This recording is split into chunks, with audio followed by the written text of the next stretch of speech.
Welcome back बेटा,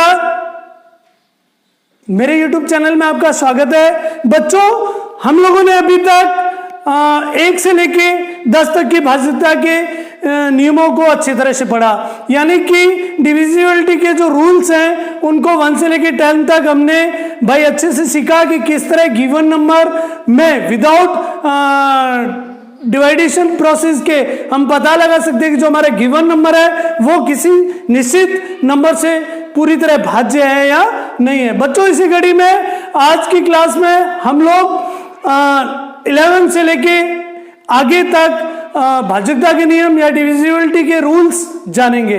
तो प्यारे बच्चों, स्टार्ट करते हैं आज की क्लास।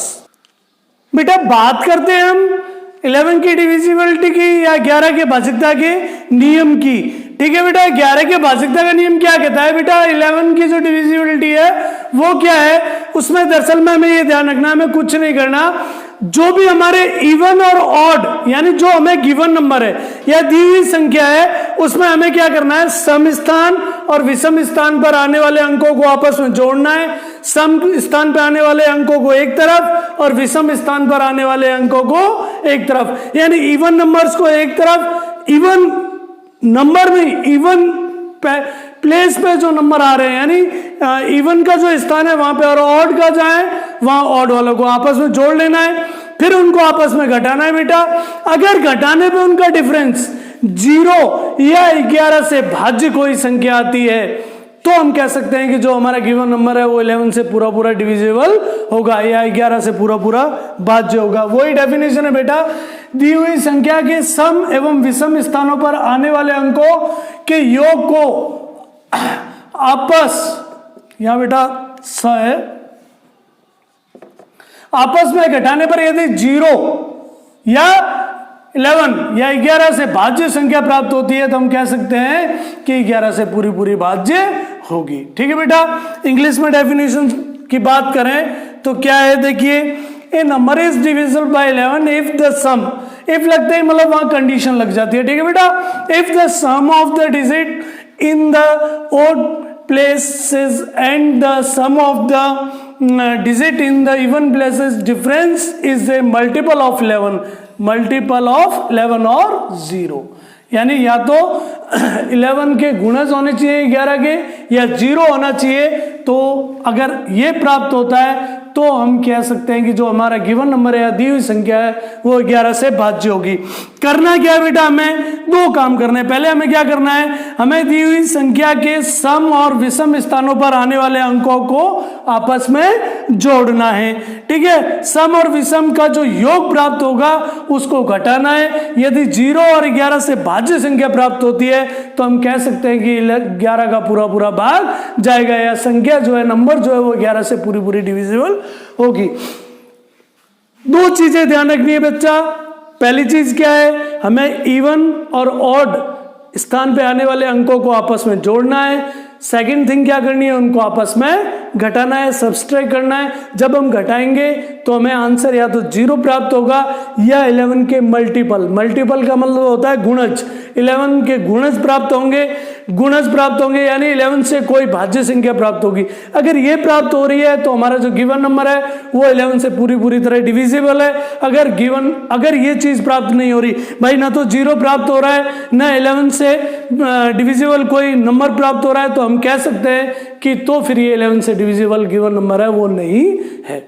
आई होप आपको समझ में आ रहा होगा बेटा। नोट डाउन करो, फिर एग्जाम्पल करेंगे तो आपको बेटर समझ में आएगा। हाँ तो बच्चों, एग्जाम्पल देखते हैं बेटा अपन। एग्जाम्पल देखिए, फर्स्ट एग्जाम्पल देखिए बच्चा। मैंने कहा था, हमारा जो रूल था वो क्या कह रहा था कि भाई इवन और ऑड स्थानों पर आने वाले नंबरों को आपस में जोड़ना और फिर घटाना है। यहां पे देखिए बेटा, मैं आपको एक चीज बता दूं कि ये जो पहला अंक है वो मेरा ऑड होता है, दूसरा जो अंक है वो इवन होगा, तीसरा जो अंक है वो ऑड होगा ऑलवेज, चौथा जो अंक है वो इवन होगा, पांचवा अंक जो है ऑड, यानी एक ऑड एक इवन, एक ऑड एक इवन, एक ऑड और एक इवन, इस तरह से चलेगा। आपको अपने दिमाग में एक चीज सेट कर लेनी है बच्चा। क्या सेट करनी है कि जो हमारा सबसे पीछे वाला नंबर होगा वो ऑड होता है, और फिर इवन, फिर ऑड, फिर इवन, फिर ऑड। अब बेटा देखो यहां पे हम लिख लेते हैं इवन और यहां पे लिख लेते हैं ऑड, या फिर हिंदी में लिखें तो यहां पे सम और यहां पे विषम। अब देखिए बेटा हमारे ऑड पे जो आ रहा है नंबर उसको हम पहले लिखेंगे, यहां मैंने लिख लिया 6, ठीक है। इवन पे क्या आ रहा है 4, फिर ऑड पे क्या आ रहा है 8, इवन पे क्या आ रहा है 0, ऑड पे क्या आ रहा है 1, ठीक है। इवन अब है नहीं, चलो छोड़ दो। अब हमको क्या करना है, इनको जोड़ना है या इनको ऐड करना है। तो ये तो हो गया बेटा, क्या हुआ प्यारे बच्चों, ये तो हो गया 4, ये कितना हुआ, ये हो गया 15। अब हमें क्या करना है, यहां पे बच्चा एक चीज ध्यान रखनी है आपको, कोई जरूरी नहीं है आप इवन में से ऑड घटाओ या ऑड में से इवन को घटाओ, माइनस करो। बच्चा एक ही चीज ध्यान में रखो, जो बड़ा नंबर है, जो बिग नंबर है उसमें से स्मॉल को घटा दो। यहां पे ये हमारा ऑड बिग है और इवन स्मॉल है, तो हम इसमें से इसको घटा देंगे तो 15 माइनस 4 इक्वल टू हमारे पास क्या बचा 11। 11 जब बचा तो क्या बचना चाहिए था, या तो 0 या 11 बचा, मीन्स 11 में 11 का भाग जा रहा है या 11 से डिवाइड है। इट मीन्स हम कह सकते हैं कि ये नंबर जो है ये भी 11 से डिवाइड होगा। इस तरह ये हमने पहला एग्जांपल किया, समझ आ रहा है ना बेटा। दूसरा देखिए वही प्रोसेस, अब मैंने आपको बता दिया पहला अंक जो है वो ऑड होता है हमेशा, दूसरा क्या होगा इवन, तीसरा क्या होगा ऑड, चौथा क्या होगा इवन, पांचवा क्या होगा ऑड। आगे होता तो यही क्रम चलता रहता, एक इवन एक ऑड, एक इवन एक ऑड, एक सम, सॉरी पहला अंक हमेशा विषम होता है, ध्यान रखना। हिंदी में बता दूं मैं, पहला अंक जो है हमेशा विषम होता है, दूसरा अंक सम, इसी तरह ये क्रम चलता रहता है। अब वापस होगा वो करेंगे, हम यहां पे लिखेंगे इवन और इधर लिखेंगे ऑड या सम और विषम। हमें पता चल चुका होगा अब तक कि हमारी जो विषम संख्या है वो पहला नंबर होता है। तो पहला अंक क्या है हमारा 4, इधर से देखिए पीछे से 4, फिर सम क्या है 4, विषम क्या है 7, सम क्या है 5, विषम क्या है 9, आगे और होता तो कंटिन्यू होते। अब हमें इसको ऐड करना है, ऐड करेंगे बच्चा तो क्या होगा, ये आ गया 9 और ये कितना आया बेटा, ये आया 20। अब हमें वही करना है, बड़ा नंबर जो भी हमारा उसमें से छोटे को घटा देना है। बड़ा हमारा क्या है ऑड और छोटा क्या है इवन, तो यहाँ पे हम करेंगे 20 माइनस 9 और रिमेनिंग बचा 11। अगर रिमेनिंग 0 या 11 से कोई भी 11 का मल्टीपल या 11 बचता है तो हम कह सकते हैं कि वो संख्या 11 से डिवाइड होगी। तो हम कह सकते हैं कि ये पूरा नंबर भी 11 से डिवाइड होगा। समझ आ रहा है ना बेटा। एग्जाम्पल, तीसरे एग्जाम्पल की बात करते हैं अपन।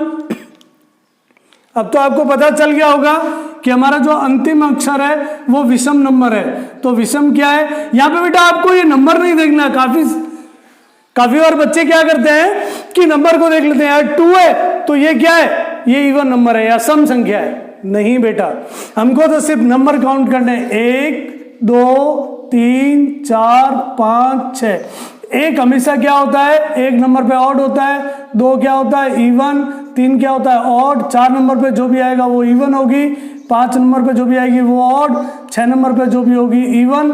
इस तरह से चलता है बेटा। यानी हमारा जो फर्स्ट डिजिट है या यूनिट नंबर है या इकाई का अंक है वो हमेशा ऑड होता है या विषम संख्या होती है। ठीक है बच्चा। अब देखिए यहाँ पे वही प्रोसेस करेंगे, तो यहाँ पे हम लिखेंगे इवन और यहां पे लिख देंगे ऑड। अब बेटा देखिए, इवन का अर्थ होता है सम और ऑड का अर्थ होता है विषम। अभी मैंने आपको बताया था स्थान को देखना, आपको नंबर को नहीं देखना, आपको उनके स्थान को देखना है। पहला स्थान हमेशा क्या होगा, ऑड होगा। तो ऑड क्या है हमारे यहां, अब यहां पे नंबर तो 2 है बेटा, 2 तो अपने आप में इवन है, लेकिन 2 का स्थान पहला है इसलिए हम 2 को क्या बोलेंगे यहां ऑड नंबर। तो क्या होगा, ये 2, ये हो जाएगा 6, ये होगा 0, ये होगा 2, ये होगा 9 और ये होगा 3। आगे और होता तो और ऐड कर लेते। ये 9 2 कितना हो गया बेटा, ये हो गया 11। ठीक है बच्चा। और 6 और 3 9 और 2 11। और 11 में से 11 को माइनस किया तो हमारे पास क्या बचा 0। यानी अगर 0 या 11 का मल्टीपल या 11 बचता है तो हम कह सकते हैं कि वो संख्या पूरी पूरी भाज्य है। तो हम कहेंगे कि ये नंबर भी पूरा पूरा 11 से भाज्य होगा। इस तरह से बेटा 11 के भाज्यता के नियम की हम जांच करते हैं, 11 के भाज्यता के नियम की जांच करते हैं। आई होप आपको समझ में आ रहा होगा। आप खुद से एग्जाम्पल करोगे तो आपको बेटर समझ में आएगा। ठीक है बच्चा, नोट डाउन करो। प्यारे बच्चों, बात करते हैं 12 की भाज्यता के नियम की या 12 के डिविजिबिलिटी रूल की बात करते हैं कि क्या है। बेटा देखिए 12 की भाज्यता का नियम क्या कहता है। 12 की भाज्यता का नियम कहता है कि वे संख्याएं जो 3 और 4 दोनों से भाज्य हो, यानी जिनमें 3 और 4 दोनों का पूरा पूरा भाग जा रहा हो तो उनमें 12 का भाग भी जाएगा। यानी वे नंबर या जो गिवन नंबर है वो अगर 3 और 4 से डिविजिबल है तो हम कह सकते हैं कि वो 12 से भी डिविजिबल होगा। ठीक है बच्चा, इंग्लिश में डेफिनेशन की बात करें, number is divisible by 12 if, condition लग गई यहां पे इफ लगते ही, if it is divisible by 3 और 4 बोथ। ठीक है बेटा, 3 और 4 बोथ से जो डिविजिबल है तो हम कह सकते हैं कि वो 12 से भी डिविजिबल होगा। अब यहां पे एक चीज हमें ध्यान में रखनी है, यदि दी हुई संख्या में 3 और 4 दोनों का ही भाग जा रहा है तो उस संख्या में 12 का भी भाग जाएगा। अब देखिए एग्जांपल पहला, फर्स्ट एग्जांपल देखिए बच्चा, ये है 5322, ठीक है, 5328। सबसे पहले हम चेक करेंगे क्या इसमें 3 का भाग जा रहा है या नहीं जा रहा है, यानी ये जो गिवन नंबर है ये 3 से डिविजिबल है या नहीं है। तो इसमें हमें डिविजिबिलिटी रूल, जो 3 का रूल था उसको उससे चेक करना पड़ेगा। उसमें क्या कह रहा है, वो संख्याओं का योग करना है। तो योग करेंगे तो क्या होगा बेटा, 5 + 3 + 2 + 8। अब इसको जोड़ेंगे तो क्या होगा, 10 13 और इसका आंसर आया बेटा 18 आया। तो क्या 18 3 की टेबल में आता है, आ रहा है, इट मींस क्या है, ये 3 से डिविजिबल है। हम कह सकते हैं कि भाई 3 से तो ये डिविजिबल है। अब बात आई 4 की। 4 क्या कहता है, 4 का रूल कहता है कि पीछे वाले 2 अंक अगर 4 से डिविजिबल है तो पूरा नंबर 4 से डिविजिबल होगा। 4 की डिविजिबिलिटी रूल क्या कह रहा है बेटा, कि अगर पीछे वाले 2 अंक 4 से डिविजिबल हैं, यानी पीछे वाले 2 नंबरों में या 2 संख्याओं में 4 का भाग जा रहा है तो उस संख्या में भी 4 का पूरा पूरा भाग जाएगा। तो हम चेक कर लेते हैं, यहाँ पे 28 और 28 को 4 से डिवाइड किया तो 7 टाइम गया। तो हम कह सकते हैं कि ये 4 से भी डिविजिबल है। किससे है बेटा, 4 से। जब 3 से भी है 4 से भी है तो हम कह सकते हैं कि इस नंबर में, किसमें, 5328 में ये पूरी तरह डिविजिबल होगा 12 से भी। क्लियर बच्चा। सेकंड एग्जांपल देखिए यहाँ पे, ये फर्स्ट एग्जांपल था, सेकंड एग्जांपल को लेके चलते हैं अपन। सेकंड एग्जांपल में वही करेंगे, पहले हम इसकी डिविजिबिलिटी चेक करेंगे कि भाई 3 से है या नहीं है। उसके लिए हम क्या करेंगे, इन नंबर्स को ऐड करेंगे तो क्या है हमारे पास, 4 + 3 + 8 + 0। ठीक है बच्चा, टोटल कितना हुआ, 15 हो गया। क्या 15 3 से डिविजिबल है, क्योंकि 3 की टेबल में 15 आ रहा है तो हम कह सकते हैं कि ये 3 से डिविजिबल है। ठीक है बेटा, 3 से है। चलो अब हम चेक करेंगे 4 से। 4 से चेक करने के लिए पीछे वाले 2 नंबर लेंगे। क्या इसमें 4 का या 4 का भाग जा रहा है बेटा, 80 में 4 का भाग जा रहा है, 80 हो गया। और 80 में अगर हम 4 से डिवाइड करें तो 20 टाइम जाता है, यानी ये 4 से भी डिविजिबल है। और जब ये 4 से भी है और 3 से भी है तो हम क्या कह सकते हैं बेटा, कि ये जो है ये 12 से भी डिविजिबल होगा। यानी ये जो नंबर है हमारा 4380, ये डिविजिबल होगा पूरा पूरा किससे, 12 से भी। समझ में आ रहा है ना। अब देखिए थर्ड एग्जाम्पल को लेके चलते हैं अपन। क्या है थर्ड एग्जाम्पल हमारा जो है, सबसे पहले हम इसकी डिविजिबिलिटी चेक करेंगे 3 से है या नहीं है। चलो तो 3 से करने के लिए क्या करेंगे, टोटल नंबर को ऐड करते हैं। तो 7 + 7 + 0 + 5 + 2।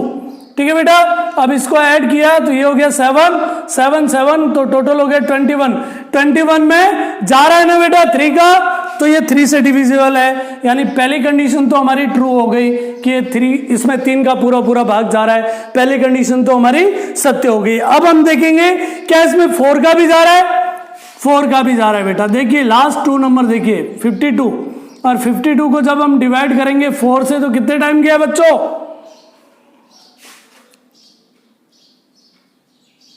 13 टाइम।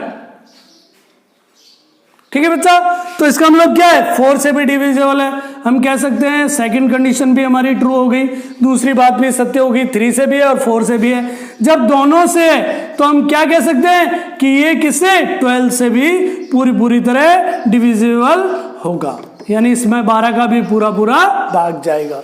हमें क्या करना है, कुछ भी नहीं करना है, पहले हमें चेक करनी है 3 की भाजकता के नियम से क्या है संख्या भाज्य है, यदि है तो फिर हम 4 की भाजकता के नियम की जांच करेंगे, क्या वो 4 से भी भाज्य है। यदि 3 और 4 दोनों से है तो हम कह सकते हैं कि वो संख्या 12 से भी पूरी भाज्य होगी। ठीक है बच्चा, समझ में आ रहा है ना, नोट डाउन करो। हाँ तो प्यारे बच्चों, बात करते हैं अब हम 13 की भाजकता के नियम या डिविजिबिलिटी रूल ऑफ 13। क्या कहता है 13 के भाजकता का नियम, 13 का भाजकता का नियम कहता है बेटा कि हमारा जो गिवन नंबर है या दी हुई संख्या है उसका जो इकाई का या यूनिट अंक होता है उसका हमें क्या करना है बेटा, 4 गुना करना है। कितना गुना करना है, 4 गुना। 4 गुना करके हमें क्या करना है, जो भी हमारे रिमेनिंग नंबर बचेगा या जो भी हमारे पीछे नंबर बचेगा उसमें उसको ऐड करना है, और ये प्रोसेस करते जाना है। ये प्रोसेस जब हम करते जाएंगे तो बेटा लास्ट में क्या होगा, छोटा नंबर हमें मिलेगा, फिर हमें उस नंबर को देखना है क्या वो 13 से डिवाइड है, अगर है तो उस संख्या में 13 का पूरा भाग जाएगा, नहीं तो नहीं जाएगा। वही डेफिनेशन है, दी हुई संख्या के इकाई के अंक को 4 गुना करके शेष बची संख्या में जोड़ देते हैं, इसी क्रम को दोहराते रहते हैं। बेटा यही क्रम हमें बार बार रिपीट करना है। बची संख्या में यदि 13 का पूरा भाग जा रहा है तो संख्या में 13 का पूरा भाग जाएगा। ठीक है बेटा, अब आप देखो इंग्लिश में बात करते हैं, we need to quadruple. Quadruple का अर्थ होता है चौगुना। We need to quadruple the last digit of the given number and then add it with the remaining number.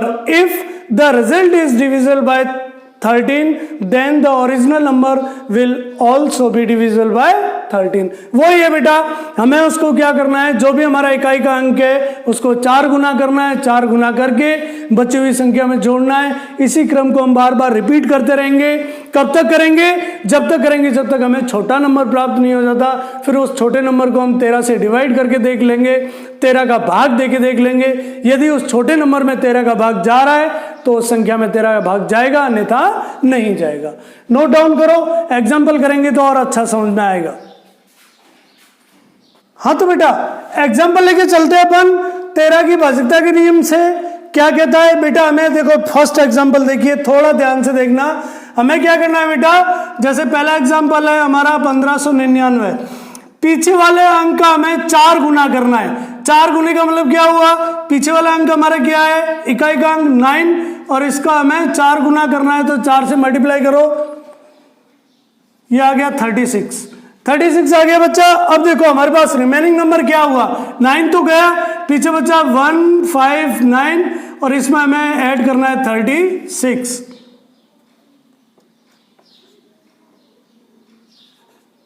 अब हमारे पास आंसर कितना आ गया जब हमने इसको ऐड किया, 190। अब वही हमें करना है, पीछे वाले अंक को हमें क्या करना है, 4 गुना करना है। 4 गुना किया तो कितना हो गया बेटा, 4 गुना किया तो क्या हो गया, यहाँ पे पीछे वाला अंक हो गया 5, 5 का 4 गुना मीन्स 5 × 4, 5 चौक 20, और पीछे क्या बचा हमारे पास, 90 बचा। रिमेनिंग यही बचा ना बच्चा, रिमेनिंग क्या बचा हमारे पास, रिमेनिंग यहाँ पे ये बचा था और यहाँ पे क्या बचेगा, 90। तो हम नीचे लिख लेंगे 90 और इसमें ऐड करना है हमको 20। ऐड किया तो क्या हुआ, 9 और 39। अब देखिए स्मॉल नंबर आ गया 39 को डिवाइड करें 13 से तो कितने बार जाता है, 3 टाइम। इट मीन्स ये नंबर भी 13 से डिवाइड होगा। जो लास्ट में रिमेनिंग नंबर बचता है वो यदि 13 से डिवाइड है तो पूरा हमारा ओरिजिनल नंबर भी 13 से डिवाइड होगा।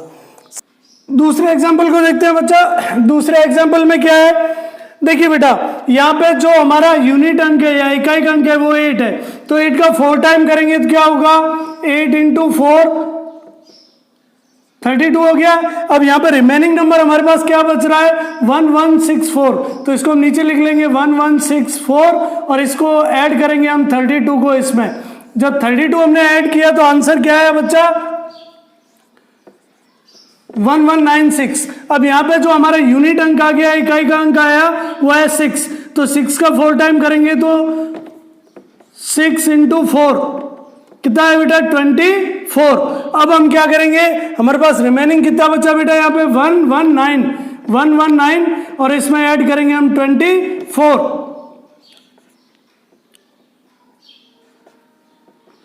आंसर आ गया हमारे पास कितना है बच्चा, 143। अब देखिए 143 को देखिए बेटा 143 में देखिए यहाँ पे हमारा लास्ट में इकाई का अंक यूनिट नंबर कितना है 3, तो इसको हम क्या करेंगे 3 इंटू 4 इक्वल्स टू क्या हो जाएगा 12। और रिमेनिंग नंबर कितना बचा हमारे पास, रिमेनिंग बचा 14, तो 14 में हम क्या ऐड करेंगे 12। आंसर कितना आया 26, और 26 को अगर 13 से डिवाइड करते हैं तो 2 टाइम जाता है। इट मीन्स ये नंबर भी हमारा 13 से डिविजिबल होगा, यानी 13 का इस संख्या में भी पूरा पूरा भाग जाएगा। बात करते हैं बेटा अगले एग्जाम्पल की। थोड़ा सा ध्यान से देखोगे तो बहुत इजी है, आपको समझ में आएगा। हमें कुछ नहीं करना, पीछे वाला अंक लेना है, इकाई का अंक या यूनिट नंबर जिसे बोलते हैं। ये कितना है 5, तो 5 का हम 4 टाइम कर देंगे तो कितना आ गया 20, यानी 5 का 4 गुना किया तो 20 हो गया। अब हमारे पास पीछे शेष क्या बचा बेटा, शेष बचा 1 6 1 8, और इसमें हम क्या जोड़ेंगे, जो हमारे यहाँ नंबर प्राप्त हुआ हमें 20 जोड़ा तो कितना आया, ये आया बेटा। अब ये हमें नया नंबर प्राप्त हो गया, नया नंबर प्राप्त हुआ तो इसका इकाई का अंक लेते हैं। इसका इकाई का अंक क्या है 8, 8 का 4 गुना करेंगे तो कितना है 32। अब बेटा देखो हमें नया 32 प्राप्त हुआ, हमारे पास पीछे क्या बचा, पीछे जो रिमेनिंग नंबर बचा वो बचा, क्योंकि 8 का तो हमने क्या किया, सॉरी यहाँ पे देखिए रिमेनिंग क्या बचा ये, क्योंकि 8 को तो हमने यूज ले लिया, तो यहाँ पे हम लिखेंगे रिमेनिंग नंबर को अपने को, तो वो है 163 और इसमें हमें ऐड करना है 32, यानी 32 हमें जोड़ना है इसमें। तो ये हो गया 5, ये हो गया 9 और 1। अब हमारे पास इकाई का अंक क्या आ गया बच्चा, इकाई का अंक आ गया यहाँ 5, तो 5 का हम 4 गुना करेंगे, 5 इंटू 4, जब तक करते रहेंगे जब तक छोटा नंबर प्राप्त नहीं हो जाता। ये हो गया 20। अब हमारे पास रिमेनिंग नंबर क्या बचा यहाँ 19, तो 19 में हम क्या जोड़ देंगे बेटा, 19 में हम जोड़ देंगे 20, और 20 जोड़ेंगे तो यहाँ 39, और हमें पता है कि 39 जो है वो 13 से पूरा पूरा डिविजिबल है, 3 टाइम 13 से पूरा पूरा डिविजिबल है, यानी ये नंबर जो है ये भी 13 से पूरा पूरा डिविजिबल होगा। क्या किया बच्चा हमने, वो एक बार दोबारा आप देखिए, हमने कुछ नहीं किया, हमने इकाई का अंक लिया पीछे वाला, उसका यहाँ पे हमने क्या किया 4 गुना कर दिया। 4 गुना करने के बाद जो भी हमारे पास रिमेनिंग बचा यहाँ पे, उसमें हमने उसका जो 4 गुना किया था वो ऐड कर दिया। ठीक है बच्चा, ऐड करने पे हमें यहाँ पे क्या हुआ, एक नया नंबर प्राप्त हुआ, ये हमें एक नया नंबर प्राप्त हुआ। इसका इकाई का अंक फिर हमने लिया, इकाई का अंक क्या है यहाँ पे 8, और उसका 4 गुना किया, उसका जब 4 गुना किया तो क्या आ गया 32, और हमने उस 32 को जो भी रिमेनिंग बचा, रिमेनिंग क्या बचा यहाँ पे 163, तो 163 में 32 ऐड किया, ऐड करने पे हमें नया नंबर प्राप्त हो गया। नया नंबर क्या प्राप्त हुआ बच्चा यहाँ पे 195। अब यहाँ पे 5 जो है वो हमारा इकाई का अंक आया, इकाई का अंक आया तो हमने क्या किया, उसका 4 टाइम किया तो क्या हो गया 20 को हमने क्या किया, जो भी हमारा रिमेनिंग नंबर बचा यहाँ पे, रिमेनिंग नंबर क्या बचा बेटा 90, उसको उसमें हमने इस 20 को ऐड किया तो हमारे पास 39 आया। यानी ये प्रोसेस हमको जब तक करना है जब तक छोटा नंबर नहीं आ जाए, छोटी संख्या नहीं आ जाए। छोटी संख्या आते ही आपको क्या करना है, 13 से उसको डिवाइड करके देखना है, 13 का भाग देके देखना है। अगर उस संख्या में 13 का पूरा पूरा भाग जा रहा है तो हमारा जो दी हुई संख्या है वो भी 13 से पूरी पूरी भाज्य होगी। ठीक है बच्चा, नोट डाउन करो। हाँ तो प्यारे बच्चों, आज हमने 11, 12 और 13 की भाषिकता के नियमों को अच्छी तरह से सीखा। बेटा देखो, जितना आप घर पे प्रैक्टिस करोगे, जितना आप इसको रिवाइज करोगे, उतना ज्यादा बेटर आपको समझ में आएगा। एग्जाम्पल आपकी बुक में बड़े बड़े नंबर ले लो, उन नंबरों को, इन रूल्स को उनके अंदर अप्लाई करके देखो, अगर आंसर आ रहा है तो बहुत अच्छा है। ठीक है बच्चा, अब नेक्स्ट वीडियो में हम आगे की संख्याओं के बारे में जानकारी हासिल करेंगे। तब तक के लिए बने रहिए मेरे साथ। Goodbye, take care.